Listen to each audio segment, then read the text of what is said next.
If you used a cold card to generate a seed phrase, then there's a chance that your Bitcoin controlled by that seed phrase is at risk. I know it's very confusing at the moment. I used the cold card myself and recently moved all of my funds out. So I made this video to help you determine if your Bitcoin is at risk. I will also walk you through some options for what you can do next so you can decide the best next step from here.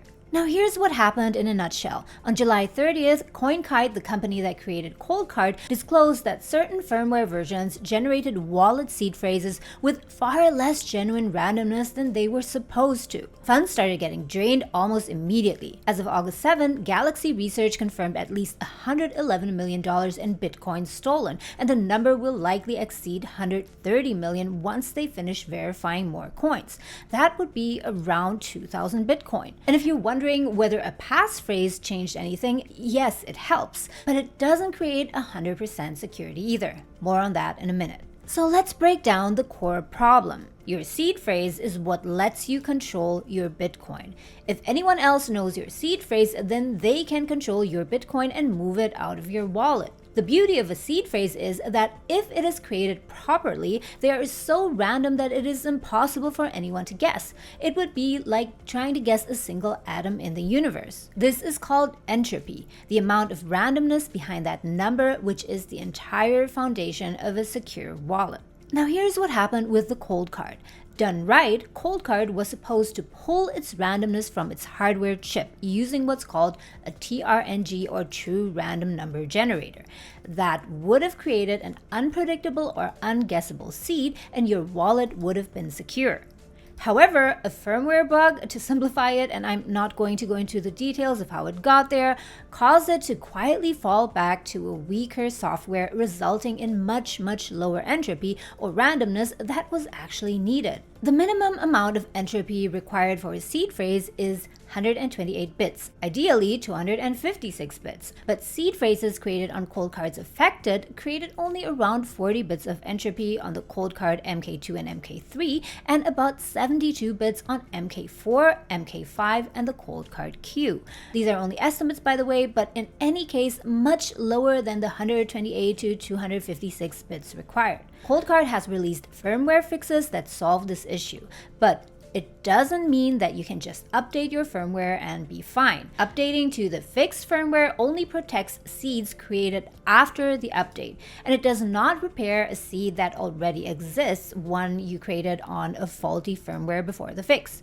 So I repeat, updating your firmware on your cold card does not repair an existing seed. This also means that moving a weak seed into a totally different wallet brand doesn't fix anything, because the weakness lives in the seed itself. So your cold card born seed carries the problem wherever it goes. In short, just don't use it anymore. Now, how do you exactly determine which seeds are created with that weak entropy? Here's the risk matrix. Your seed is at risk if created on a ColdCard MK2 or MK3 on firmware 4.0.1, which is March 2021 through 4.1.9 inclusive. The fixed firmware version is 4.2.0. So if you created your seed phrase on firmware prior to 4.2.0, it is likely at risk. Next, if you created your seed phrase on a ColdCard MK4 or MK5 standard, they are at risk if created on vulnerable firmware before version 5.6.0. Also at risk if created on ColdCard MK4 or MK5 Edge before firmware version 6.60x. Lastly, seed phrases created on the ColdCard Q before version 1.5.0 Q are at risk as well. This information is directly from CoinKite's website, so I encourage you to check for updated information over there. I personally created a seed phrase on a ColdCard Q on vulnerable firmware, and that is why I didn't think twice and moved my funds immediately. And now here's the problem, and please pay attention to this because this is where many people can slip up. Your ColdCard device can tell you which firmware you are currently using. However, it does not tell you which firmware version generated your current seed. You have to remember it yourself or work it out from when you first set up the thing. If you can't reconstruct that with real confidence, the safest assumption is to treat the seed as affected. Now, there are two other things to consider that may put you at lesser risk. If you used physical dice rolls during setup or locked your funds inside a passphrase protected wallet, you would have achieved a higher level of security. Let's look at these one by one. If you created an originally low entropy seed phrase on an affected cold card, but you added a passphrase, that meant that you had created an entirely new wallet. The addition of that passphrase created higher entropy, which means it will be more difficult or take longer time to crack. This doesn't mean, however, that your wallet is fully secure from hacks. That will also depend on the quality of your passphrase. If someone guesses your seed phrase and your passphrase is also weak, they can still easily steal all of your funds. That is why I would not regard this setup as definitively safe. The other thing is the use of dice rolls, but only done in a specific way. 50 to 98 independent private dice rolls added at least 128 bits of extra entropy on top. 99 or more added roughly 256 bits. Fewer than 50 or you're not sure, you are likely unprotected. Now you hopefully have a clear idea of whether or not your seed phrase, your Bitcoin are at risk or not, but your next question is likely, now what? What do I do next? The standard solution first, and I'm not a big fan of this one. If you still want to hang on to your cold card, then make sure that you factory reset it, and of course make sure that you have already properly backed up your seed phrase. Then update the new fixed firmware, then create a fresh seed with proper entropy, meaning that ideally you use the dice roll method and create a passphrase. Then you move your funds out of your old compromised seed into that new one. Personally, I've decided not to do this. There are still so many unknown facts, and at least until everything is clear 100%, I will just leave any cold cards out of my self-custody setup. So here are 3 other options and one I favor the most, but I'm gonna run you through all of them. And please note that whatever you decide to do, move carefully here and never rush. In all of this frenzy, do not make the mistake of sending funds to the wrong or an unverified address, skipping the test transaction, and rushing the backup. Take that extra hour or even hours to get it right. So option 1, the one that I recommend, at least to myself, is to move your Bitcoin to a different seed on a totally different hardware wallet. Get a new hardware wallet from a different brand, generate a fresh seed, back it up, send a small test transaction first, then migrate the rest.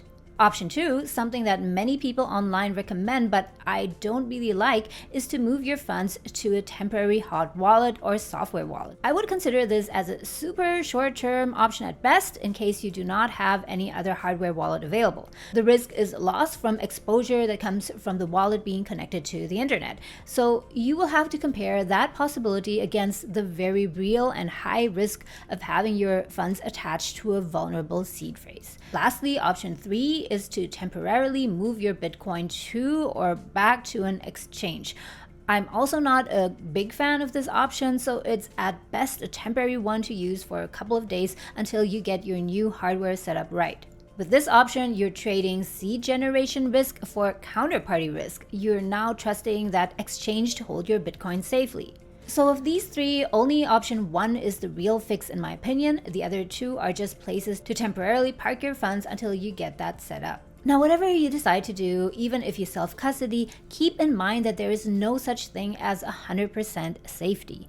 A lot of us assumed ColdCard was safe partly because it's open source, code anyone could check. Turns out, open source means anyone could have checked, not that everyone did. That's the uncomfortable truth of self-custody. There's always some layer of trust, whether it's a chip, a vendor, or a piece of firmware you need to trust, unless you understand the technicalities behind it and are able to verify each part and step yourself. Now, that's not a reason to panic about self-custody in general. Instead, it's a reason to build in better security and more redundancy from the start. Better security can mean any combination of the following: creating a wallet with a strong passphrase, which is the easiest solution for more security, using dice rolls when creating a new seed phrase to introduce fresh entropy, and to not have to rely on any device's RNG, random number generator software. And also, considering using a multi-sig setup, although this too has its pros and cons, as it is more complicated to maintain with more moving parts. The important thing isn't finding one perfect option. If this cold card incident has told me anything, is that it's important to keep learning. Don't just take anything anyone says as a fact, but really compare notes and do your own research.